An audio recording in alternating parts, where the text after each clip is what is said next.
I'm Laura RODAS and this is my video application for the MARRES program. I'm 25 years old and I studied biology at the National Autonomous University of Mexico in Mexico City, where I was born and raised.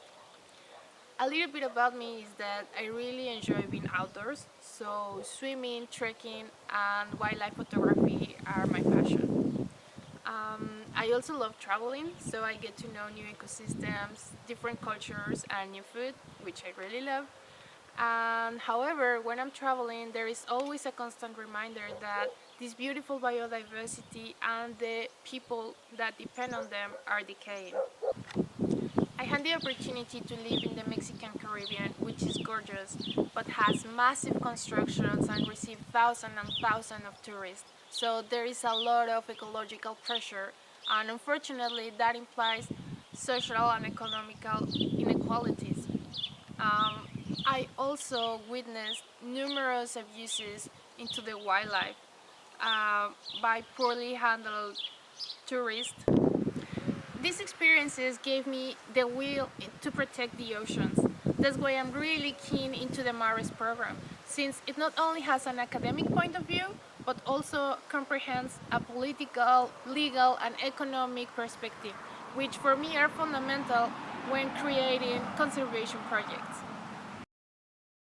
For my case study, I want to talk about fishery in Isabel Island. Isabel Island National Park.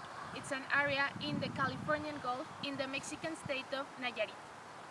It comprehends around 200 hectares and it was declared a protected area in 1980 due to the richness of their ecosystems like lagoon, mangrove, sand beach, and within this richness there is a great biodiversity like whale shark, blue-footed and red-footed boobies, and I personally did an internship with these marine birds during their nesting season.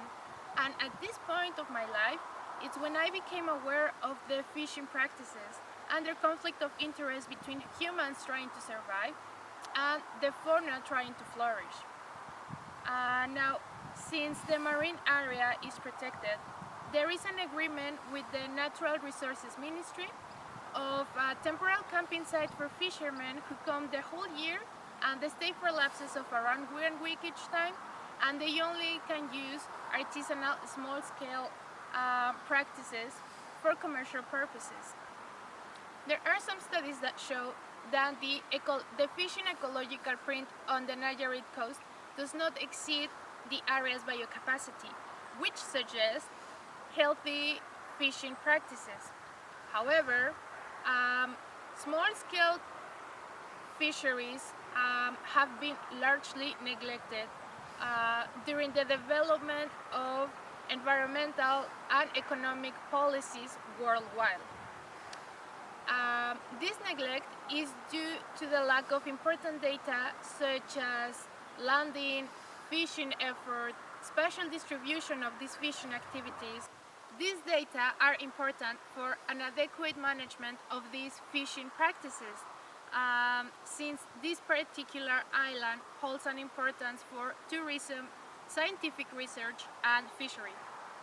I know that these fishermen are trying their best to be as sustainable as possible, and they're definitely on a good path, but there's still some work to be done. And by presenting you this case study, I hope to see you in September.